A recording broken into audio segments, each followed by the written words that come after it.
is up, everybody? Welcome. Thank you guys so much for taking the time to tune in. If you are new to the channel, I am Chris with Monsters Under Our Bed. We cover true crime mystery to the missing.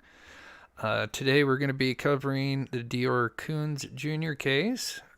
We did a show last night about it, and we're going to continue on. We're going to be covering a little bit of all the aspects, but mainly focus on the abduction theory. And for those that may be new to my channel, we went out there a couple months ago and we did a bunch of tests and got the lay of the land, and it's quite deceiving if you've never actually been there. So I'm going to describe it, and then we'll, like I said, we're going to touch on a bunch of different areas, but part of the main show will be this abduction theory, and I'm just going to basically go through the different aspects of it, and then produce my argument, and then see what you guys think. But like I said, we'll kind of touch on all areas as well. Sorry, got a frog in my throat. But before we get started, we always like to get back by featuring the missing. So we have today's missing is Kiara Renee Eastman. She went missing, let's see, on the 29th. So let's see, 31st, 3 days ago, she went missing. It looks like at 1:52 p.m. on the 29th of October. She's just 17 years old. She was last seen walking westbound away from her residence in Tonopah to meet a friend. Kiara has a history of running away, it says. Her parents have been unable to contact her, and they believe this is abnormal. I'm just kind of reading the notes here.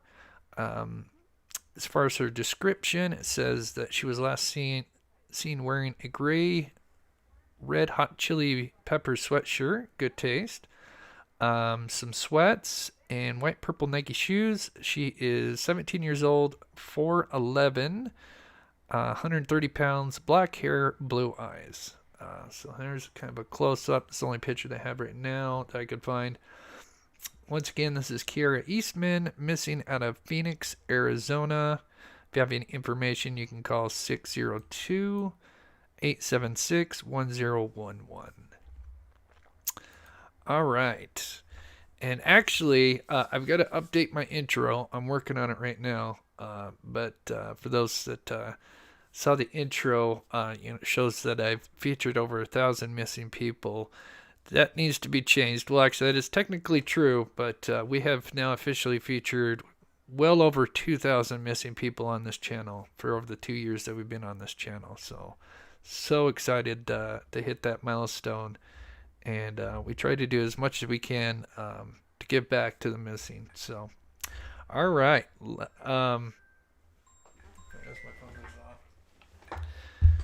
Oh, did I pronounce it wrong? I always pronounce that town wrong. What is it? Tonopah. Tonopah, that's right. Tonopah. My bad. It happens. Tonopah. I know I seen that town.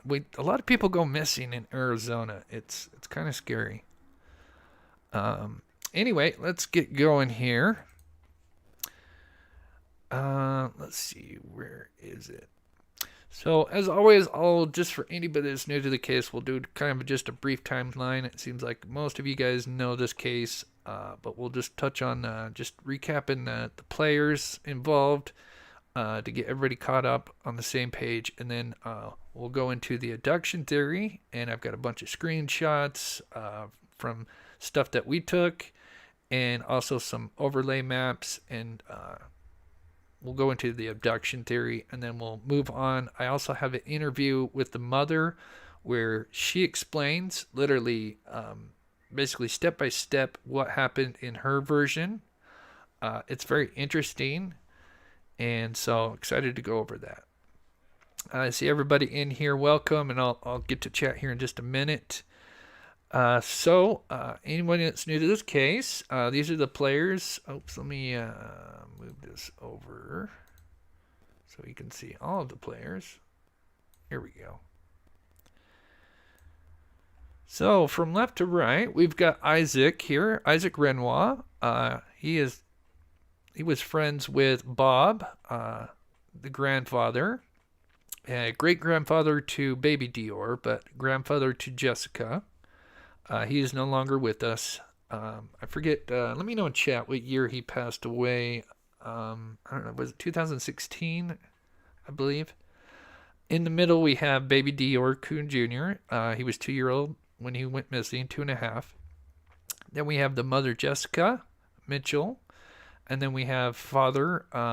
We'll call Vernal, but he's DeOrr Senior, but we'll try to refer to him as Vernal so we don't get confused with baby DeOrr. So those are the players. July 9th, 2015, well over 8 years ago. Kind of last minute trip. They decided to go camping. Now this was a spot that Bob, the grandfather, had gone to many times. And this was kind of because he was getting old. Obviously, he passed away not too long after. So this is something that was kind of a chance to, bring him out to one of his favorite camping spots. And also something, I think Jessica had been there maybe in her earlier years, I believe. But for the rest of the people, I don't think they'd ever been to this campsite. So anyway, July 9th, they get up there really late, which is interesting. Usually, at least I've camped a lot. You typically want to get to a campsite before it's dark, especially if you're going to be setting up tents and stuff. But it seems like they got there pretty late. Pull up my other timeline. So just to kind of go through that July 9th, Vernal gets off work at 5 p.m. They pack up the truck about 6 p.m. And this is in July, summertime. And then they head out. They do try to stop at a couple places. Some are closed. They also try to go to the convenience store. And then they get to the campsite at approximately 9:30. So it's pretty late. It is dark outside, and they go pretty much to bed. Get up the next day, and Vernal works on the truck for a bit while eventually Bob and Isaac decide they're going to go fishing. And I think just before they do that is when sometime around 10:30, 11, we don't know exactly when they left, but mother and father decided to leave to go to the store. She needed to get some vitamin products. So Jessica, the mom, Vernal, the dad, and then of course baby DeOrr went to town. Now it's a 45-minute drive to the town, and that's just one way. So you've got an hour and a half drive just in driving from going there and back. So you're going to be gone at the very least an hour and a half because of driving. And there's only just a couple little, it's a small town. It's when we went there, it was just the gas station that was open. But I think back then they had the convenience store on the other side of the street that was open at the time. But apparently she needed some vitamin products. So they were gone for, I think, 2 to 3 hours. We don't know exactly the time they were gone. And then when they get back, Bob and Isaac had been fishing. They found a nice little fishing spot. And so as they got back, all parties got together. Here's the campsite. This area, this is actually not the best picture. Let me keep going. I think this is the higher campground. Yeah, this is the campground here. So here's the campground that they were staying at, and we're gonna really get into the environment here. And so they got back, and they said that they wanted to go check out that fishing spot that they had seen. And so Grandpa, I guess, was kind of tired and was going to hang back, and he was supposedly, the story changes, of course, but that's the issue with this this case is through time, over multiple years, stories have changed. Isaac's pretty much stayed the same, but father and mother have changed their stories. Grandpa's, there's only, I think, like one or two interviews, but for the most part, he was suffering from dementia, and in my opinion, if the parents were involved, he could have been like a perfect patsy because he just had no idea what was going on. Anyway, Grandpa was going to stay back, and apparently he had candy, and so as Isaac and the mother were going to go check out the spot, DeOrr started following them, and the mother noticed that, and at some point, what they call the point of separation, which is by this tree, and I'll show you guys in real time, or the actual real spot. There's actually a big rock next to it. It's where we parked. Apparently, Mom noticed DeOrr was following him, turned back and said, "Hey, you're going to come with us?" He said, "No, yeah, no," and then apparently decided to walk back to Grandpa. And so Isaac, leading the way, took mother and father to the fishing spot. Well, according to the parents, little DeOrr walked back to Grandpa. And then they were supposedly only down there for 10 minutes. And then Vernal, the father, came out and noticed that he wasn't at the campsite. Asked Bob, Grandpa, where DeOrr was. Bob didn't know. And then they went searching for him for about 15-20 minutes. Couldn't find him. And then they ended up calling the authorities. And from there, multiple search parties, nothing. So yeah, that's just a brief little timeline to get caught up. Let me check chat real quick. And yeah, I saw some people earlier saying, yeah, there was, there's been multiple PIs. The first one, who I really like, Frank Vilt. He's got a really credible background. He was a marshal. He started working on the case first, and he did interview somebody at one of the stores, and they did confirm that they did see DeOrr. Now, the second PI, Philip Klein, when he did interviews, apparently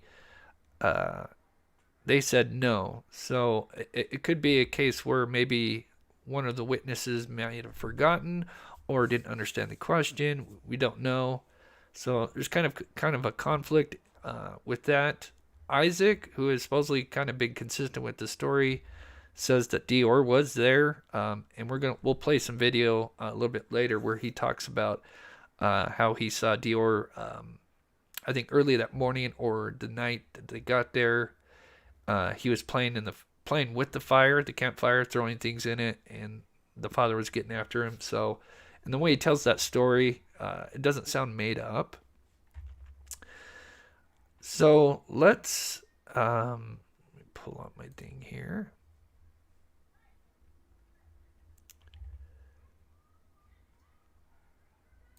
So here is an overview of the campsite, and like I said, we'll talk about the abduction theory, and then we'll talk about, like I said, I have the interview with the mother, which is very interesting. She literally, it's the step-by-step in her version of what happened. It's very interesting. Yeah, he's a cute little guy. His sweet little face, yeah. And yeah, and he'd be a heartbreaker with that blonde hair. So here's the campground. Where my mouse is at is exactly where the campsite is at. There's only one way into this campsite, so keep that in mind. Also, let me pull up Google Earth for just a minute here.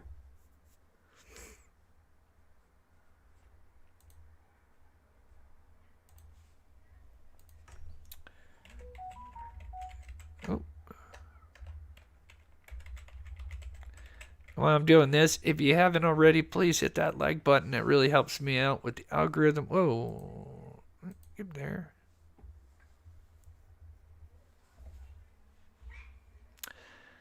So here's the town, Ledor. not sure the population. Very small. Very small. And the road that you would take is right here. And I got to make sure I find the right one. Yep, there it is. So the road you would take is this 172, 105. And it's, like I said, it's a 45-minute drive. And the reason it takes so long is because it's not a regular road. It's very rocky. Over the years, it's gotten better. But we're talking you're only going to be going at certain speeds, maybe as low as 5 miles an hour, at max maybe 30, depending on what kind of vehicle and tires you have. But the road is very rocky. It's got a bunch of parts where it's like you'll high center if you don't have a good lift on your vehicle. Certainly no low rider is going to get in there. It's now, like I said, the road has gotten better since this incident, but it's still, you're still only going to be going 5 to 30 depending on what vehicle you have. All right, so let's talk about the abduction theory. So the terrain is set up where you've got, this is lower, everything around it is higher, even though it's kind of hard to see in this view. Everything, this is a little bit higher than this section. This is higher. So I'd say it's about 100 feet approximately from this area here. And then I would say this is anywhere from 50 to 80, and then eventually would get up to about 100. But this road up here gets quite high.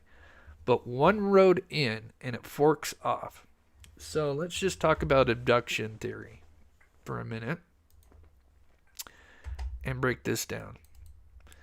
So here is a picture of the mom at the campsite. Let me move this here. Here's her pointing at the picnic table. When we went there, the picnic table was actually facing this way where my mouse is moving. It was a little bit closer, right next to Jessica's, the fire pit. So I think they'd be set up pretty much to the right of where she's standing, as far as like, trailer, vehicles and whatnot. Just beyond this picnic table to the left here, and I've got another shot, is where the tree is. And I would say it's probably 10 feet from this picnic table. There's a tree and a rock. It's where we parked. In front of us is the tree line. And second you would go into the tree line, anywhere in the section would be the bank. And this bank is anywhere from 10 to 15 feet. And then inside this bank, literally the second you go down, is the creek. It's literally, if I was standing where Jessica was, I could throw a rock and nail the creek. It's not far. So let's break down the abduction theory and shut this one down. Not saying it's not impossible, but there would be many complications to it. And then I'll get to Chad. I'm sorry. I see a bunch of comments I want to get to here. So 3 ways that a person could possibly abduct this child. Because there's technically 3. There's one way in, but it forks off. So I guess you'd have 3 different ways you could come from to abduct a child. You have 1, which is the main road. You have 2, which is the upper mid, we'll call them upper mid campground, and then the higher campground, which is 3. 3, you could overlook this campground at maybe a couple of different angles. It's pretty wooded, even when you're on the road right here. But there may be a few spots where you could probably see down and see the campsite. From this side, there may be 1 or 2 spots as well that you might be able to see the campsite. So you would have some advantage, but it would only be in like 1 or 2 spots. Because for the most part, it's pretty heavily wooded. So let's just say an abductor tried to come from number 2, the mid second road here. So to know what's going on and to know that there would be a child down there, obviously they would have to be at this certain vantage point, and they would see a camper plus 2 trucks. There was 2 vehicles. So it's not like it's just like one couple, with 1 vehicle and a tent. They would see a camper and 2 trucks, suburban one. I can't remember the exact vehicles, but there'd be two vehicles plus a camper. So it looked like it would be a pretty busy area for one. So I think it'd be pretty brass for someone to try to attempt this. But just to say, if there was a abductor from this area, you would have to know and see this boy. Then he would have to drive, whoever, would have to drive down this road, which I would say, even though it doesn't look big, I would say anywhere from, just to get to here would be 5 minutes easy. Because remember, this isn't a normal road. Many spots where you're gonna, as a matter of fact, this road actually goes in the creek right here. So you're gonna probably take your time here. The road is very, I said, it differs. Every 10 feet, it could be something different. It could be high centered, or you just have a bunch of major big rocks that you're gonna worry about a tire. So if the abductor came from this, he would have to know that the boy was out by himself, although yet Grandpa is supposedly out there, and know that they were in the tree line, down in this creek area. They'd have to know that he's out here, but then they will lose sight of him for the rest of the time. They would not be able to see where the boy is at. They would just know that he was out alone. Then they would have to drive without knowing where the boy, if the boy's still in the same spot. And one of the many issues is, although when you're down there at the creek, you can't hear anything except the creek, except me and Steve, we heard some people travel, when they traveled on this road and we were down in the creek, you could hear it. It's very faint, and you can actually see the road. You can't actually see the road itself, but you could actually see the vehicle through the tree line in certain sections. So you would hear a vehicle. Wouldn't be loud because you got the creek, sucking up a lot of the noise, but you would have heard a vehicle and or seen it for a little bit. And then the other, like I said, and then going back to the other problem. So this would be their point of view. So they'd be at the creek, and this is looking towards that road, but it's much higher than what I've got. This is probably halfway up the hill. But they would have probably heard the vehicle. And then, like I said, they would have to drive all the way around, which I would say driving all the way around would probably take an easy 10 minutes, maybe 10, 15 minutes. So that's 10 minutes at the very least that the boy could have been wandering anywhere else, and they not know where the boy's at. And they wouldn't know where he'd be at until they actually arrived at the campsite, because the way it's situated, it's kind of higher up. So if you were coming from this direction, coming up the road, you would not be able to see this campsite, anybody in it, until you were literally right there, like right where little DeOrr is. Oop. So where this rock is where the road turns. This picture, we have our campsite and vehicles set up here, but you can't see any of it. If we were to go like another 5-10 feet, you would start to see the vehicle and the tent and everything. But so you would have no idea where he was at for 10 minutes. And the only way to abduct him is if he was literally walking down the road. Because if he goes in this field or this field, you're going to lose sight of him. Because the road situates down, whereas this is kind of up on a hill. And he's only, like 3 feet? So he would be lost in the brush. You wouldn't be able to see him. So that one would be, like I said, it's not possible, but I would say 99% chance no go. Then coming from number 3 road. Same thing. You would have a little advantage of looking over. You would be able to spot the boy. But once again, you would lose line of sight because there's only like one or two spots that you can see through this heavy tree area here, because we drove up this road.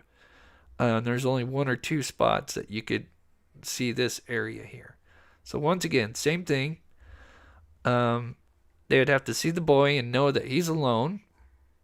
Although there would be a bunch of vehicles, and they would have to know that there's, a decent sized group there, not just, two parents and a child. And once again, they would have to drive down a road, which I would say, again, would be an easy 8 minutes, just depending on the vehicle, where once again, you would have no idea where the boy would have been if he's in the same spot. And obviously, you're not going to steal him right in front of the campsite. So you would have to pray that he's, on the road, because even if he's out in this field, you're not going to see him, even in this field, unless he was kind of wandering up in this area here. But by that point, his boots would have fell off. So same scenario. They would be coming in. This is looking if you were driving out. And again, like I said, notice the thick, heavy brush. And we did a height test where we have, a cardboard cutout of DeOrr. Well, I'll pull it up here in a minute. And yeah, you can't see him. If he goes wandering in here, even on this side, unless he's kind of up in the hills. But then again, he's wearing a camo jacket. Keep that in mind. So he'd be pretty well hidden. So once again, and then the second problem, along with many, is if a vehicle's driving on this road, unless you're in the creek area, if you were anywhere else if you're just in the campsite, you would hear that vehicle. In this valley, it echoes. It echoes bad. I could be up here screaming. As long as you're not standing at the creek, if you're close to the bank, you would hear it. Because it's because you're kind of like in a bowl size area. So you would hear a vehicle coming. So both scenarios with 2 and 3, you would most likely hear a vehicle, or at least someone would have. And then the abductor would not know where the boy is for easy 8-10 minutes. And that's praying that he's still, in one spot. So once again, number 3, again, to me, 90% no-go. Then the main road, number 1. This one is the worst because you have no advantage. You would have no idea what's going on at this campsite. You'd have no idea because you're at a lower elevation as you're coming into the campsite. So, you would have to know beforehand what's going on. And then you would have to know in this little 5-10 minute window where they supposedly, don't have their eyes on DeOrr, to plan this out. And like I said, you would have no idea. You would literally have to drive all the way up to the actual campsite to know where little DeOrr is. And that's if he's out wandering by himself, unless he's in the middle of the road, he's going to be, you're not going to be able to see him. And then once again, same thing. Once a vehicle starts coming close, because we heard vehicles coming around this area, we could still hear it as it's coming into the main entrance. Once again, it's you're in this bowl valley, so the noise kind of travels, and you would hear a vehicle. As long as you weren't in the creek, of course. If you're in the creek, you wouldn't. But once again, there's just no way. You would not know until you were actually there. And so to time that to where the boys separated for 10 minutes or less, to me seems impossible. So that's just my little And yeah, here's the picture I was talking about. So here's our little cardboard cutout. We did a bunch of tests. We took a little cardboard cutout of DeOrr, and we placed them, you know, like every 25 feet. In second, you get like 50 feet. You know, it kind of depends on where you're standing. But from the campsite, you'll easily lose them because the brush and the way the elevation is, you would lose sight of them very easily. So just from the abduction side of things, from without, you know, like an inside job, you know, with the parents, in my opinion, the abduction theory, no go. It's possible, but highly, highly unlikely. Let me know your thoughts in the chat. If you disagree, let me know.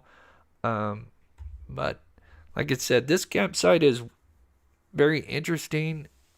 The elevations are, like I said, they're all different. It looks way different on a map than when you're actually there. And yeah. So now we'll get into the interview with the mother.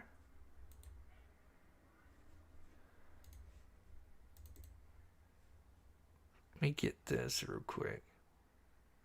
Oh, let me play this audio test for you guys once, just to give you an idea before we play this. Here's just what it sounds like. That way I can get to chat. So I'm going to play this real quick.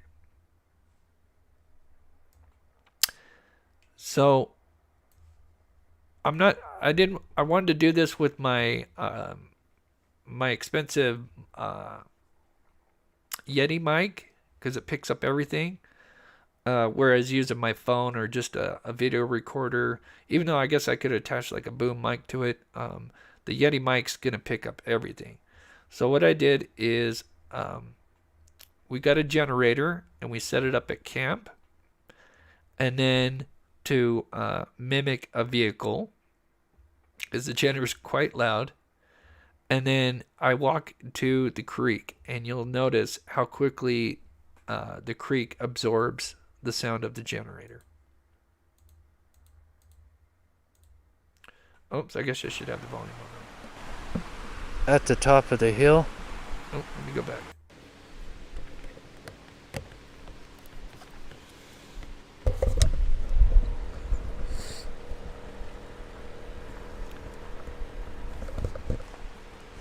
So you can hear a soft humming. I guess I should have stand next to the generator. We had the generator kind of by the road to mimic a vehicle, but you can hear the generator. Mike.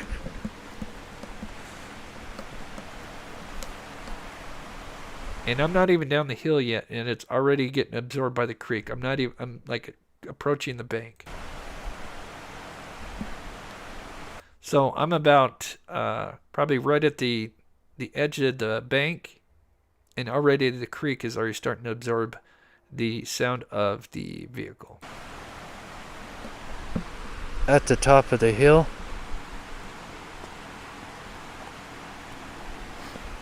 Could you hear it? You're halfway down the hill, you lose that, and the creek takes over. It's 60. Me and Steve were both doing sound tests. I forgot he was down there. And so I ran into him as I'm going down the bank. He's coming up the bank. He's doing his own sound test. 2 decibels, 62.5 decibels.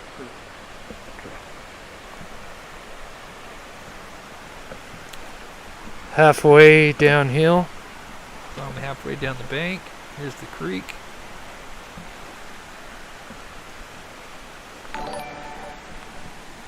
At the bottom of the hill. So I'm about here, about 5-10 feet from the creek.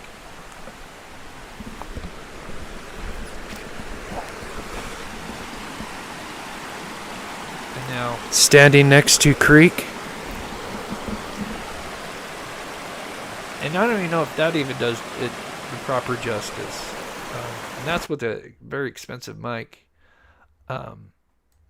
But yeah, just kind of give you an idea. All right, let me get to chat. I'm gonna play the interview with Mom. I'm gonna get it ready, but let me get to chat real quick. She's gonna give a step-by-step of her version, and then I'll kind of break down some things, and I'll get to chat here. But her version, this is early on. Although this is with the second PI, I believe.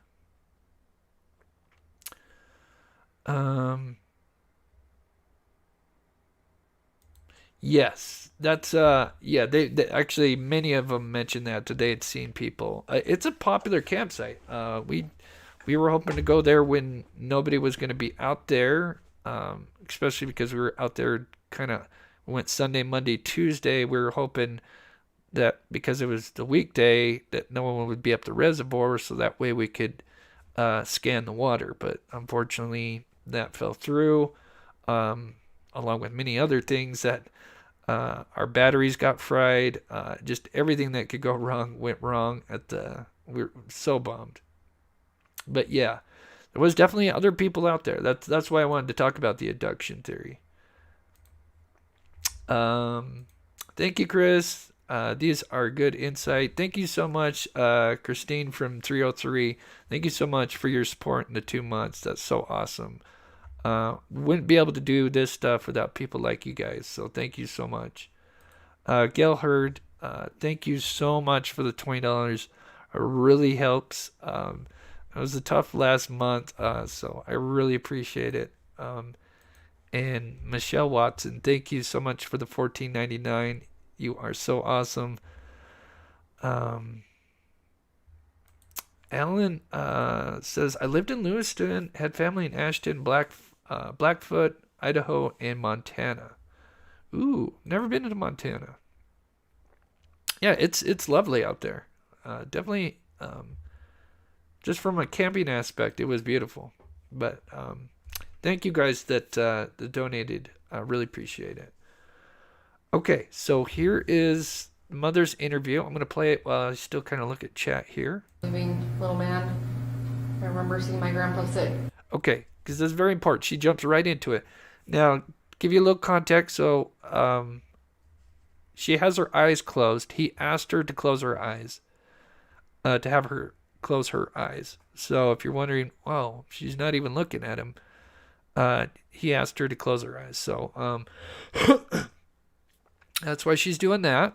Even though I wish she would have been looking so we could see, which way is her eyes going? Is she looking up? Is she looking down? Because obviously, depending on where you're looking, are you obtaining information or are you making up information?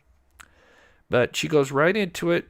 First thing she mentions is that DeOrr is with Grandpa and is going to get candy. It's very important.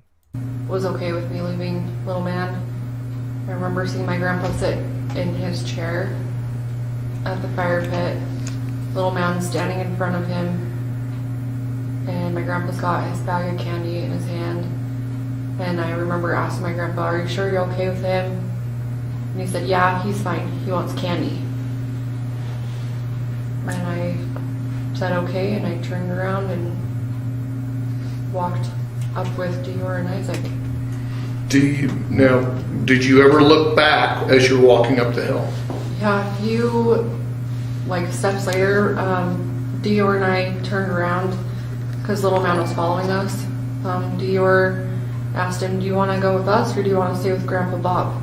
And he said, no, yeah, and turned around and walked back towards my grandpa. How close to your grandpa did he get, do you know? The last time that I actually saw my son was there's a picnic table and a rock right next to the picnic table that's like 10 feet away from my grandpa, maybe. Mm-hmm. And I turned around and that's the last spot that I saw him was right next to that rock. What was he holding? He wasn't holding anything. He was walking towards my grandpa. Last time I saw him was the back of his head, walking towards my grandpa. Tell me what's on the picnic bench.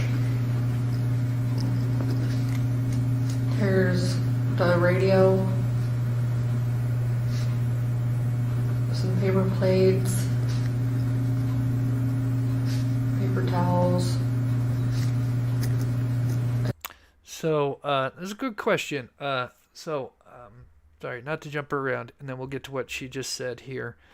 But it's very interesting if you haven't heard it. So apparently, according to her, he was with Grandpa right from the start, which that according to Grandpa, that's his story's changed a couple of times, even though there's not many interviews with him, sadly. And then obviously, I mean, he was suffering from dementia, so how much you could rely on him anyway would be tough to tell. But this is a good question. I'm sorry. Let me just quickly answer that, and then we'll get into what I'm playing here. Where is it? So if you were in the first scenario here, if there was an abductor coming from road 2, so remember I had road 1, the main road 3 is the upper road down here, and road 2 is here. If you were at the creek, you would be able to hear it. It would be very mixed in with the creek, but if they were driving on this road, you would hear it and you would be able to see it as well if you were kind of looking for it. But yeah, we were down there, we heard multiple times a vehicle going up and down this road here. So if you were in scenario with this one, you would hear the vehicle. With the other 2 scenarios, no. I want to say it was almost like you might have heard something on this road. Maybe if you were over here, but I'm not 100% sure. But yeah, if they came up from this main road, no. You would not hear nothing. You would not, yeah. It would be definitely drowned out by the sound of the creek. But yeah, she says something very interesting, that the boy was with Grandpa. He even has a bag of candy, which is weird because, Grandpa Bob never talks about having a bag of candy or anything. I think kind of mentions something to that degree. I mean, there's so many interviews that kind of blend in. There's one interview where he says, well, yeah, he was kind of with me, and the next thing he's gone, I have no idea. And then there's another one where he just has no idea. And I think he even says at one point that he never saw him, or I'm not sure. It changed. But kind of interesting. So apparently, according to her, is he gets some candy, and then they're going to go walk, and he's following them. And then she asks him, hey, are you going to stay or not? Just kind of weird, because if he's following you, you think, okay, he's following us. But the fact that they ask him the question is interesting. Maybe I'm just looking at it too much, but it's a little weird. But the thing that I mentioned yesterday is if there was going to be a time that I was going to look back for the last time, even though this situation would never happen, you would have made sure, hey, we're going to be gone for this amount of time. You're watching him, which is Grandpa on oxygen, which would be ideal. But anyway, you would make sure you're like, look, we're going to be gone. This is where we're going to be at. Even though they're not even that far. That's the other thing. But the thing that I would think she would mention, and it's just my opinion, is if she was going to look back, she would have mentioned, I looked back one last time before I went down the bank, because you would have been able to see DeOrr the entire time and of course I would be looking just before I went down the bank, because I know once I go down the bank, I'm not going to be able to see him anymore. And some chips. Do you remember where the baby blanket is? Suburban. Where's the sippy cup? Sitting on a log right next to the fire. Okay. Where's Mr. Monkey? The truck. How far away is the baby from Grandpa? 10 feet, maybe. Okay. Tell me what happens next. After I turned around to make sure that little man hadn't changed his mind again, and I saw him by the rock walking back to my grandpa, I turned around and started walking with DeOrr and Isaac. We got up to the top part of the cul-de-sac area, and Isaac said, as he pointed to the creek, right here, right here, right here is where we fished and caught fish. And he turned around and walked towards the campground and left me in. Okay, so that's huge. What she says right there. This is where the stories conflict because she says he walks back to the campsite to get his fishing gear. But according to Isaac, the only thing, because he'd already been fishing once before, so to me it doesn't make sense. I think he'd be ready with his fishing gear. And according to him, he's the one, the leader. He goes and shows them the spot, and then he, after showing them the spot, he starts heading towards the campsite, but on the creek side of it. She makes it sound like he goes straight to camp to get his fishing gear. Actually, I think she does say that, right? As he pointed to the creek, right here, right here, right here is where we fished and caught fish. And he turned around and walked towards the campground and left me and DeOrr standing there. Yeah. Okay. Now tell me what you and DeOrr did. We looked at the creek, and where we were standing, the water was, I felt, too fast moving to actually fish right there. Which is weird. The water's not that fast moving. And our dog was with us, and she tried to go across the creek, or across the log to DeOrr. She got halfway across the log and then turned around and went back to the bank. And that was the last time I saw her with us at the creek. We came back from the log and got to the bank and walked alongside the creek. The creek splits and there's a little section of land in the middle, and I went across these rocks That's true. to go into that middle area, and DeOrr followed me. He had our backs towards the campground at that point, looking at the other side of the creek where it bead. And DeOrr noticed there was little minnows caught up in some of the weeds and stuff that was in the water. And we verified that there are minnows, many spots where you can find minnows and stuff. Kristen from 303, thank you so much again for the $10 super sticker. You are so awesome. Thank you so much for the support. Got almost 250 people in here. Thank you guys so much again for taking the time to check out the show. We will recap some stuff. And let me just get caught up in chat. Oops, sounds like it fell into the creek to me. So it's possible, but no. They would have found him, and I'll explain why. I've explained why in previous shows. The creek, and I'll show a video of it. The creek has got like either man-made or physical environmental dams every like 5 to 10, 15 feet. The creek is not very deep. Maybe during different time of the year, maybe earlier in the spring where the snow is melted off and the reservoir's higher, the creek would probably raise up a bit.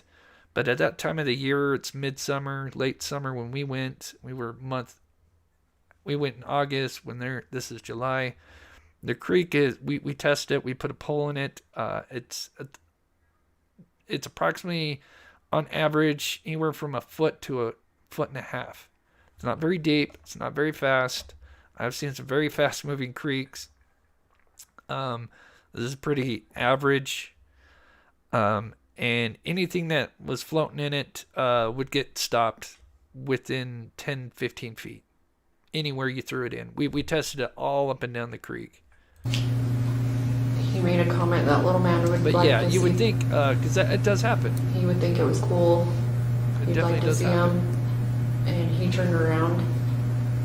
I continued to look at the water. I decided that was a good spot to start fishing, so I put a worm on my hook, cast out my line, brought it back in a few times.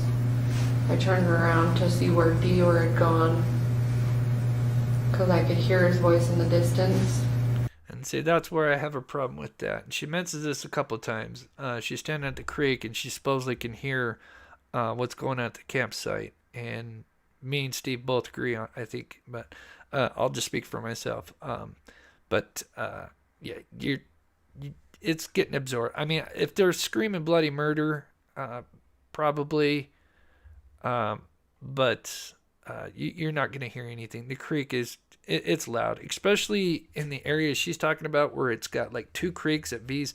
It's weird. It splits into two for a minute where there's like this little island, and then it goes back into one. And yeah, it's super noisy right there. I mean, it's noisy along the entire creek, but it's really noisy because then you got two creeks going. And when I went to turn back around to look at the creek, I saw something out of the corner of my right eye moving. And as I turned my head, I saw Isaac walking with a fishing pole towards the creek. Sounds interesting. So now Isaac has a fishing pole. So I think he had a fishing pole the entire time, and he did say that he showed him this fishing hole, and then he walked towards the campsite, but down like towards the creek. He was still down in the creek area, if that makes sense. I'll visualize it here. By the time that I saw Isaac, I heard DeOrr yell, and I couldn't understand what he said. And I asked him what, and he said, "Little man's gone. He's missing. We can't find him." Okay. Or his shoes. He couldn't tell. And he screamed this. I think we. So here's Isaac's interview. I'm not going to play the entire thing. This is just little nitpicks from it. I know some people think he might not have ever been there. I guess, Isaac is the one that supposedly has kept his story consistent. I think he's the only one that's passed his polygraph test, if you believe in that. And he even has a couple of stories where he says, yeah, like little guy was throwing stuff in the fire, which is something I remember doing as a kid because I grew up camping. I mean, that's all my parents did. And so I know I got in trouble a lot playing with the fire because you're a kid and, of course, you don't have a lot to play with. And yeah, you got this fire, and of course you're young and you don't realize the consequences of what you're doing. And yeah, and my parents got after me a lot, probably because I was intimidating them. They're tossing fire in the wood, so I'm throwing crap in it, and he recalls this. So I'm gonna play this. Chris David, yeah, you want to hear the whole? Okay. Breakfast, if we even had breakfast that day. So he's just talking about the day that they wake up. And this is about 4 minutes. It's not very long. I think we did have breakfast that morning. What was baby DeOrr like that morning? Do you remember? Yeah, I think he was playing and trying to throw stuff in the fire, and his dad got after him for that, just like a normal 2-year-old. So after breakfast, what did you go fishing? Did you go hiking? What did you do? I went back to bed because I was still tired. So you don't know what Jessica and DeOrr did? No. When did you get up for the day? Was it in the afternoon? Probably about noon or so. What was going on then? When I woke up, they were Jessica and DeOrr and his dad were all heading. They're gonna head up to the store to see if they could get some gas because they were low on gasoline. Was the gas station not open when they came through? Or Yeah. did they need it for like a generator or something? I think they needed fuel. For some reason, they needed fuel. I can't remember why. But on the way up, yeah, it wasn't open. By the time we got to the store, it wasn't open. So they left the campground to go get gas. And who went? Who all went? DeOrr went, his mom, and You mean baby DeOrr yeah, and his mom baby Jessica? DeOrr, and his dad. Okay. Bob took me around to try to show me a few fishing holes up around the reservoir in that area. And you saw DeOrr when they went to the store, baby DeOrr. He was fine. He was just Yeah. being a kid still? Yeah, and they all packed up and went to the store. Okay. And then were you at the campground when they came back? Yeah, And baby DeOrr was still with them when they came back? that is correct. Okay. So now this is where, so I shared my theory yesterday. Well, not my theory, just one theory that I think is more plausible than, and this is just my opinion, more plausible than the rest, and that is the theory that this whole trip was a ruse. And this is just going off the first PI Frank's theory. But to me, being out there and seeing the environment, because like I said, it's something you have to go out and see to fully understand the environment. And to me, the most plausible theory out of all the theories, like I said, we just talked about the abduction. If you missed it, I'll recap it. But that to me is at the lowest. To me, it seems it'd just be, you'd have to be the luckiest person in the world to be able to time that, to be able to snag up a kid without them seeing. It just, to me, it'd be impossible. The best likely scenario would be the child, the parents. This trip was a ruse, and then they brought, of course, Grandpa, because Grandpa's got dementia, and he would sadly be the fall guy. They didn't know Isaac was coming along, so because he was last minute, so they didn't know he was coming until he was there, and I think is the first PI Frank Vilt thinks is the whole, when they went to go to the store with Jessica needing feminine products, which we asked people in the chat, because a lot of my viewers are female. We asked you, and I think I've done it a couple of times, if you're going to go on a camping trip or any trip, I would think you would be prepared with something like that for that kind of need. But anyway, they were gone for at least 2 to 3 hours. We don't know exactly. But Frank believes that was when they met up with, whoever. This was kind of a pre-played plan where they were basically selling their child or giving up the child to another family because obviously there had been issues with Jessica, with her previous 2 kids, where she couldn't provide for them, so she didn't have custody of them. And anyway, to me that story seems the most plausible out of all the scenarios. Not saying that's the one, that's what happened, but to me sounds the most plausible. But anyway, back to the interview. Sorry, just wanted to jump in on that. But he seems really sure that he sees DeOrr when they come back from the store. But then he kind of questions that, and you'll see here in just a second. So I think he's kind of mixing memories up. So then what happened? What were you guys doing then? Do you remember? We kind of just, sat around, chatted for a little bit, hung out, and then Bob told me to go show him where we got all the fishing gear ready, and Bob told me to show them where the fishing hole is. I walked upstream towards the fishing hole where we were catching them. Mm-hmm. Me and Bob were fishing before.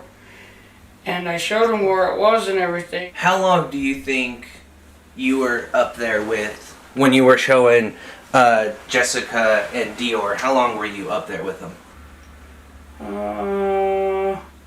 I'm not sure. I don't. You don't know? Do you know how far away from the campground you guys were? Maybe, I don't know, about 300-400 feet or something. Not very far. Okay. I seen when we went to, I saw, I thought everybody was with us. I thought DeOrr, I was ahead of him. DeOrr Senior was behind me, and so was DeOrr. So you thought baby DeOrr was... And I thought they were all, we were going as a group, yeah. So, and did you look back, did you actually see them all with you as a group at some point? At some point, before we were all as a group as we started to leave the campground. I remember all of us being together. But not happened, Bob. Right. Bob wasn't there. Bob was at stayed at the camp. Okay. But to the very first spot when you were showing them, do you remember, was Jessica holding DeOrr? Was senior DeOrr holding DeOrr? Because if he was having trouble walking, he probably would have had to been carried at some point, right? Right. So do you remember if anyone was holding him? If he was down there. See, now he looks confused. I think he's kind of mixing up either earlier that day or the night before. And that's just my opinion, of course. You may feel differently, but I think he's kind of mixing up. And this just is going with the theory of, something happened when they went to the store. But to me, he definitely kind of changes and looks a little bit confused whether, just look at his face. He's not quite sure if DeOrr was with them. They could have kind of made, let's just say in theory that was what happened. And they kind of played it like DeOrr was there, when they came back, they could have just been like, could have pretended like DeOrr was there, even though he was already gone.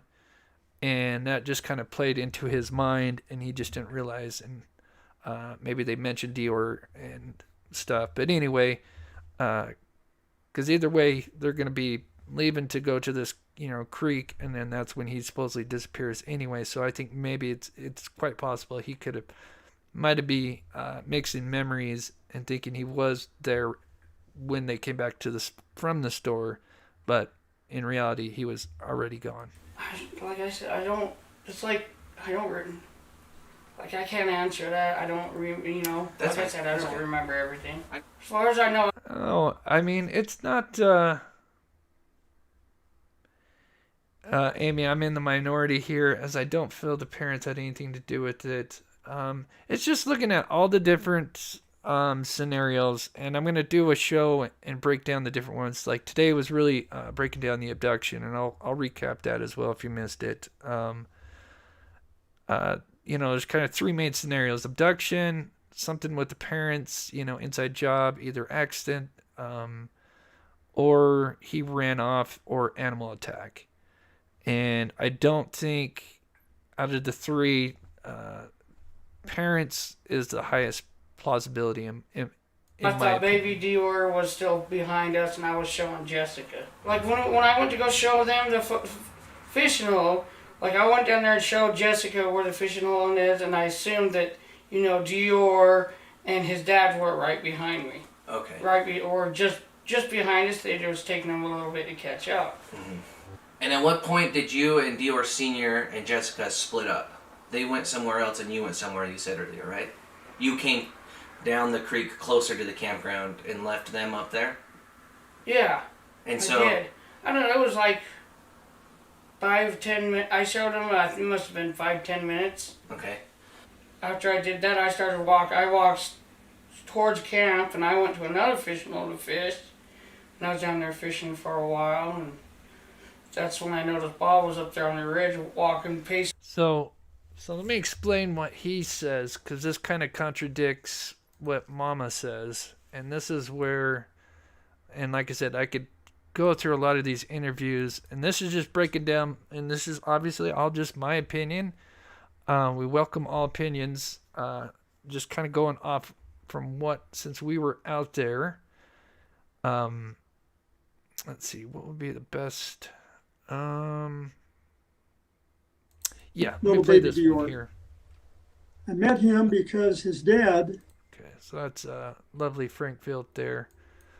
So I'm going to show you guys what it kind of looks like when you're down at the creek area.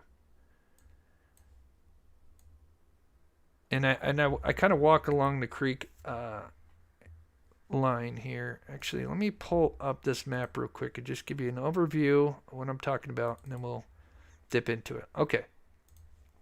So the scenario would be, DeOrr would say green dot is grandpa. DeOrr is supposedly with grandpa here. Now we've got, so like I said, where these trees are at is pretty much where the creek is at. Probably the second line of trees would be where the creek is at. The first set would be where you go down the bank, and then the creek is like right here. So, and then it's not that deep, because remember, it's a V shape. We're in a bottleneck here. So they can't go too far because this all goes way up. So they can only go so far up from where they're at. They can only go maybe half a football field up, and then you can't go anymore. So they only have about 50 yards to choose from to go down into this bank to fish. It's not that big. If I went all the way to the end here, it would take me 3 minutes, 2 minutes, not even 3 minutes, 2 minutes at best to go all the way down and go into the creek. It's not very big. So it looks like Isaac says he takes them down. And the fishing spot, we found it. We're pretty sure because she even talks about it in the 411. So I'm pretty sure it's this one here. And I would say it's 30 yards from the campsite, give or take. It's not far at all. I mean, I could easily throw a rock and pretty much hit the campsite. So they're down here. Now, according to the mother, Isaac, as soon as he shows them, Isaac goes up to the campsite to get his fishing gear and then comes back down. But according to Isaac, when they get down there, he's still down there, but he still stays down under the bank, but he walks towards the campsite, but he's still, on the creek side. So he still can't see the campsite, but he's just kind of moving away, probably finding a different fish spot because that's obviously, I'm assuming they're going to fish at that fish spot. So he's going to move up the creek a bit. But she claims that he goes back to get his fishing gear, which I don't. I think that's, in my opinion, doesn't sound right. But here's a look at it. So here's just a. Her, I don't have her name in front of me at this time, but. So here's just an idea. If I were to walk right from the campsite to the creek, just to show you how long it would take. So. Right now, we would time it. It's 12:50. Oh, that was 12:52. Sorry, let me time that real quick here. Although I think I turn around, so this might be able to be this time. It's the best time. So about 3:50.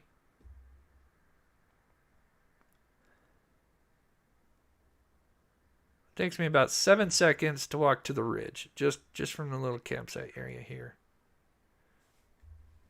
I'll just kind of give you a view. And this is the same no matter where you go. Some of the hills are a little bit less steeper, but you'd walk down this steep embankment and quickly lose sight of the campsite. But the creek would be right there. And this is what I mean for those that may have thought he might have fallen in.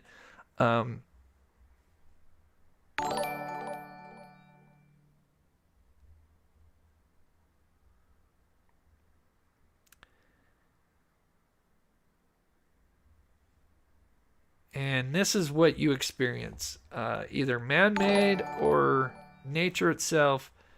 If the boy fell in the creek, they would have found him.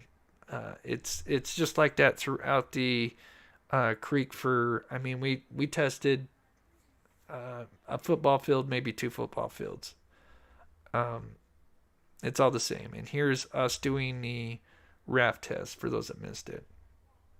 But I'll recap the abduction because that was kind of be my main part of the show. I don't want to repeat too much of yesterday.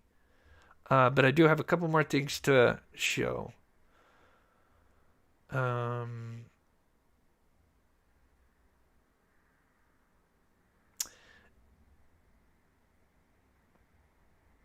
So yeah, we talked about the animal life out there. There are the main thing out in that way, which I don't know if they have cougars. If they do, they're probably quite rare. I mean, Anna would probably know. Cougars are stealthy, quick, and would take any tiny body off far. Could even leave little blood trail, hard to see in that brush.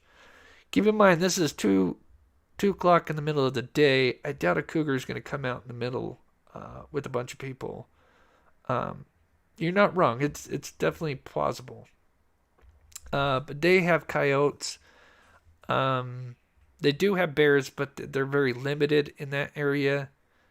So I think if any possibility animal attack more likely be a cougar or excuse me, a coyote or a bobcat. And I think maybe mountain lions. I can't remember because a lot of I'm in Utah. I neighbor Idaho. We have mountain lions, and actually one of the cases I'm working on with the Aiden Klug case, we think that could be a definite possibility that he may have been taken by a mountain lion. But we think after he may have passed away. But we're not sure. That's just one theory. But as you can see, with the river theory, him falling in, his body would get caught up. It wouldn't go far. And eventually, as a matter of fact, the road that I mentioned earlier goes through the creek. So this road here actually goes through the creek. So the creek really thins out right here to where it's just, it's a couple of inches. We're talking inches, maybe up to 6 inches. So this is the furthest the body would go. So they wouldn't have to look far if he fell in the creek, because he wouldn't get past this road. Unless there was a flood, but obviously there wasn't. The creek was the same as it was for us. With the boy wandering off, it's certainly a possibility, but the biggest issue is they never found any clothing. And that's my biggest issue with him just wandering off and, succumbing to the elements, either animal or just, the cold, is he had these oversized boots on. So here's his outfit. He had these oversized boots that I think they were 1 or 2 sizes big, and they even talk about how he'd run and they'd slip off. So to me, I think you would have found his boots, and you wouldn't have found him very far, because unless he stuck to the road, all this brush area, which he would have to wander off to get out of sight, and even on the road he'd be out of sight in a minute. But if you're walking through this brush, which I did, it's I almost had my boots come off multiple times, because the brush, it like weaves into each other, and like you got to be really careful. I'm tall, I'm 6'3", so I can make big strides and big steps.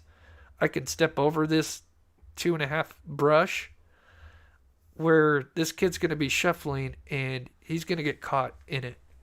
And I guarantee you those boots are coming off. No matter where, any part in that bush, those boots are coming off in a heartbeat, in my opinion.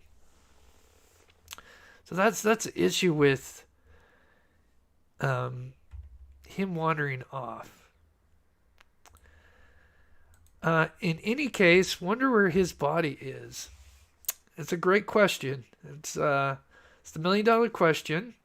And I shared yesterday, I really hope out of all the scenarios that, and it sounds terrible in some ways, but they, hopefully if it was the parents, they sold them to another family, a good family, and, he's alive. I mean, most likely he's alive and just with a different family. And I just hope and pray that scenario would be true,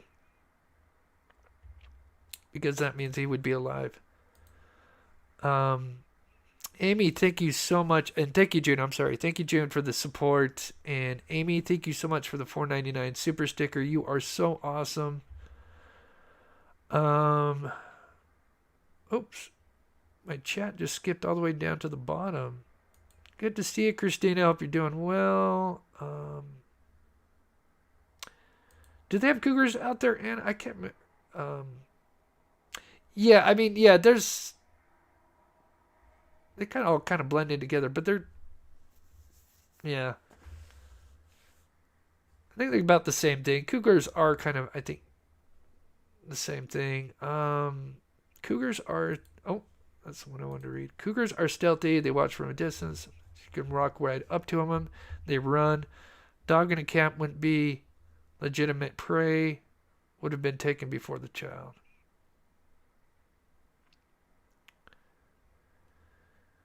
Sasha says, I don't know if the accident prompted the trip or the trip prompted the accident. Yeah, I mean, there's many different scenarios. Let me close out this because I think it's going to pretty much stay. So we have 268 votes. The majority, 52%, believes something involving the parents, and we'll just leave it at that, accident or whatever. After kind of thinking about it, if the parents were involved, I would think it would either be an accident or they pawned him off. I don't think they accidentally ran him over. I know that theory is up there, and I'll explain that here in a second. But 53% parents, 27% not sure, and then it's 10% each on abducted or wandered off. So I'll go ahead and end that there.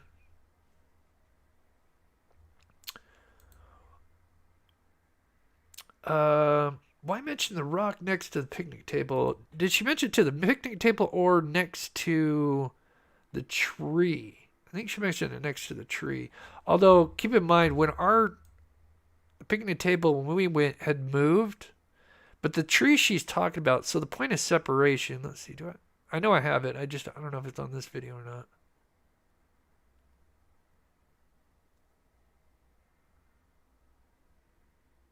Oh, there it is. Nope, that's not the right one. There it is. The point of separation is, okay, yeah, so there is a rock. So this is where the picnic table was. So yeah, there was the picnic table and a rock. And then they say this is where the point of separation was. Because here's where our vehicle was. So I think the picnic table used to be about right here. Just in front of the rock here. Going this way. And then somebody had moved it this way, but closer to the fire pit. This tree here is the tree I believe she says is the point of separation, which is only from where we're standing to that tree, I would say 20 yards. So not very far. Let's see, was there one thing I missed? I think I might have missed one more thing I wanted to mention. I'll recap just for those that might have missed the abduction thing, and I'll quickly speed through it. One more thing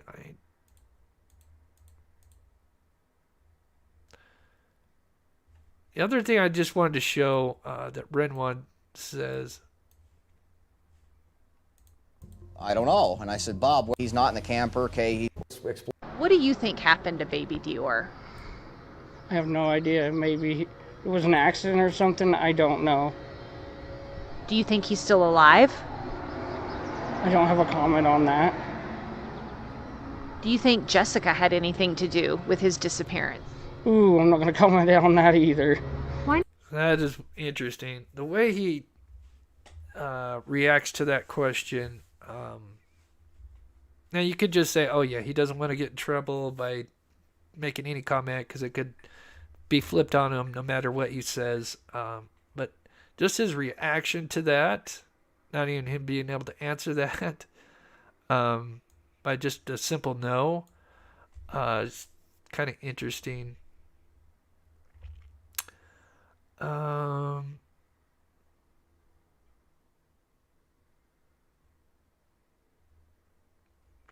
Colorado has cougars. Yeah, like I said, we have mountain lions in Utah. I'm not sure how prevalent they are in Idaho because obviously I don't live in Idaho. I just know that coyotes and bobcats, just from what I was looking up, I mean, the internet is not always the truth, but it seems like they are a little more prevalent than you. That would probably be the most likely prey that you would probably encounter in that area. I mean, the bears are up there, but I think they're more sparse in that particular area.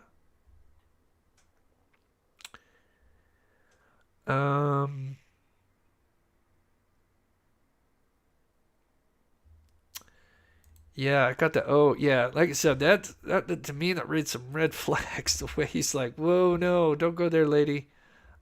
Keep in mind, this is about three years after. Do you think Jessica had anything to do with his disappearance? Ooh, I'm not going to comment on that either. Why not? I just feel like I just want to stay neutral in this situation, you know? Okay, so this is interesting. Now watch what happens. I hope I have it. She asks the same question, but except Vernal, but he answers it, if I recall. And there was 4 adults up there, and for some, but What about Bob? Bob, I don't know if he'd do. All I know is DeOrr was up there with us. We were camping. Next thing you know, he was gone. And there was 4 adults up there, and for some reason, none of us know what went down. Somebody does, but I can't point fingers at somebody when I don't know, you know? Do you think he was abducted by a person? Do you think he was kidnapped? He could have been. I don't Yes, know. Bob. There's lots of things that could have happened. He could have been attacked by a cheetah or a cougar, maybe a bear. But you'd think you'd hear something though, but he was just there and then he wasn't. So you don't have any theories, any hunches? But anyway, yeah, just a little interesting the way he answers that, or deflects that question. But yeah, he could just be wanting to stay neutral, depending on where you sit. So I'm just gonna quickly recap if you came in a little late. Just real quickly, the main part of this was to talk about the abduction theory. And to me, this is I think out of all of them, probably the most implausible one. You have one main entrance, but then you have 3 ways you could get in. You have the main entrance. You have the 2 upper campgrounds. We got number 2 campground, number 3.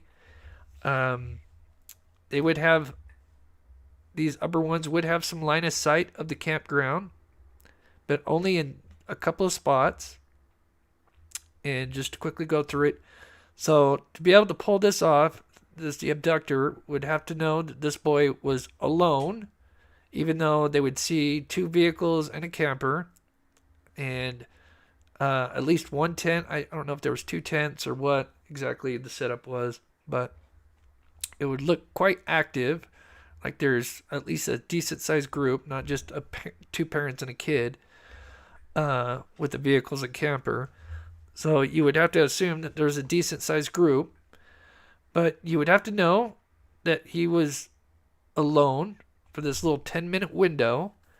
Then you would have to drive this road, which easily would take anywhere from 5 to 10 minutes, depending on what vehicle you had, because it's not a normal road. It's very rocky. It high centers in certain areas. So even with the best truck, you're going to have to slow down, and you're going to go anywhere from 5 to 25 miles an hour. Maybe 30 if you got, a big truck and big tire, the proper tires, but you're not going very fast. So you would have no idea where DeOrr is now while you're driving down this road, because now you're going to go to the lower part where this is now, where before you're above them. Now as you drive and you get to about here, you start going low, and then now this area is the higher area, and you would not be able to see the campground, anything, until you were literally at the entrance, because all you would see, here's us like 20 feet from the campground, and you can't see a thing, even though the vehicle's right behind this rock. To the right is our tent. You can't see anything. So you would have no idea. He's only, barely 3 foot tall. And you would have to know that he was, still out there by himself. And would you risk going all the way to the campsite? Same thing with number 3. You would be able to see the campsite. But once again, you would only have a couple of spots where you'd be able to see it, and then eventually you would lose sight of it because of the trees. And same thing, it'd take about 5 to 10 minutes. And same scenario, you'd have to time it perfectly. And the same thing, unless the boy is literally walking down the middle of the road, without his boots falling off, 10 feet from where he's walking, you'd have to drive right up to the campsite. And if anybody that wasn't down in the creek would be able to hear a vehicle coming, because in this area it's a bowl, so the sound it echoes. It's very echoey here. And then of course the other one would be the main way, and this would be the hardest one because you would have no idea what's going on at the campsite until you actually got there. So, I mean, that to me would be the most implausible out of the three scenarios, unless you had inside knowledge from somebody inside. Then the other thing I forgot to mention about this whole ordeal is, okay, let's say you did nab the boy. There's only one way in, one way out. Now you've got to escape, but you got to escape on a road, and there's this road that goes for 40 to 45 minutes that you're only going to be traveling maybe anywhere from 5 to 30 miles an hour. And even if you have a big vehicle, there's many areas in this spot where you've got to navigate. I mean, I know we have video of the road of us driving. I'll have to dig it up, but yeah, there's many spots along the way that you're going to be going 2 miles an hour to navigate around certain things. And yeah, it just, to me, out of all the scenarios, that one's the most implausible. So anyway, I've been rambling on for an hour and a half, but want to keep his name out there, and I'm going to try to do a little better, like a reenactment, like animation reenactment. And I'm going to take what they said and just kind of put it together. And I'll have that maybe next week. It'll take a bit to do that. But anyway, if you have any questions, I'll try to answer a few before... I have some skills. I don't know if I have mad skills. Yes, but very correct on the first part. I am definitely not a professional. I'm just like anybody else here. I'm just blessed to have a YouTube channel, and I wouldn't have it without your guys' support. So thank you guys. Yeah, I do agree. There are many weird disappearances, and the more you look into them, the more they get weirder. That's a fact.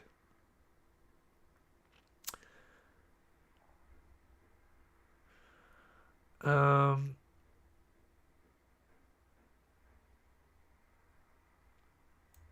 I wish I'd been here. Well, I kind of recapped what I had in the beginning, so hopefully that kind of helped a little bit.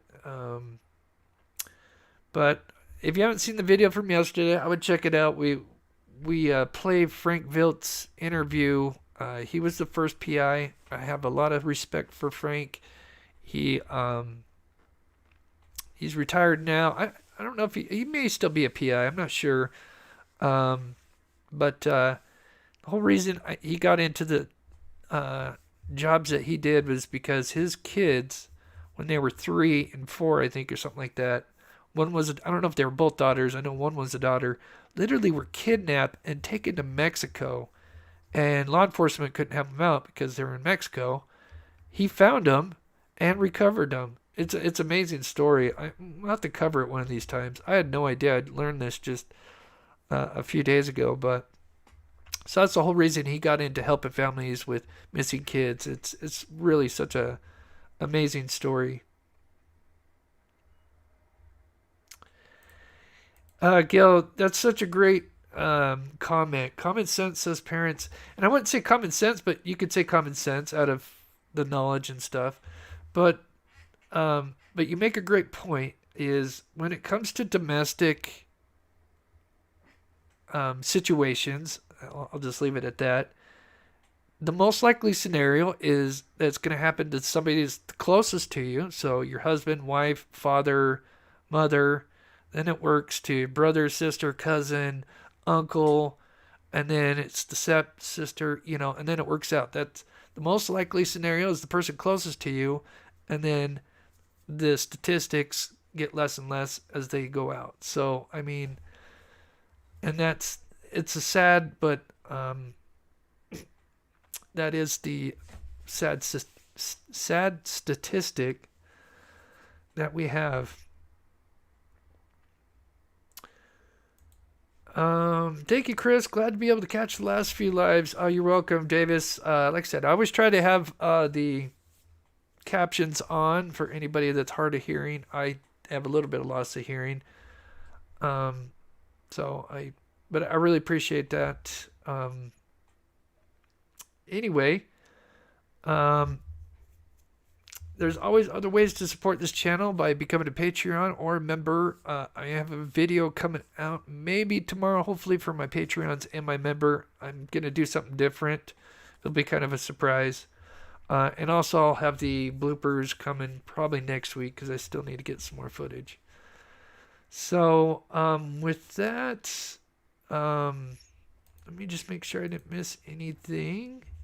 Oh, I did. I missed Jennifer. Thank you so much, Jennifer. I hope you're doing well. I'm sorry about the surgeries. I hope any future surgeries go well.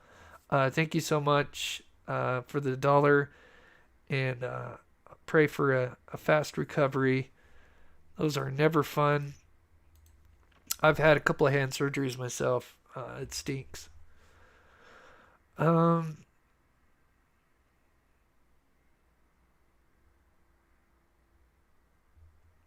Mom, yeah, they split up a long time ago. Why do commercials interrupt? That is something new that YouTube does now. Either I have it monetized or not. This is the only way I can go out and help people and feature the missing is having a monetized channel. So I'm sorry. I do have it on the lowest setting. You can like switch it to low to high. I have it on the lowest setting as far as ads free, guys, but I do have to at least make something because that's how I do this channel and that's how we get out there. Like I said, we went out in August and that's because of donations and support from you guys. So anyway, we'll be back on Friday, and yeah, I feel like I'm missing something, but I can't think of it. So anyway, but yeah, for my Patreon members, I'll have something probably tomorrow for you guys. So with that, thank you to my wonderful mods, Jennifer, D, Copper Horse, Karen. I don't know if I saw Jocelyn in here tonight. She was in here last night. They do such an amazing job. They don't get paid. We are going to do something for them before the year ends. So with that, thank you guys. I hope you guys have a wonderful night. I'm going to go ahead and play the outro, which is our latest pet outro. And we'll work on a new one in December probably. So, all right. Much love.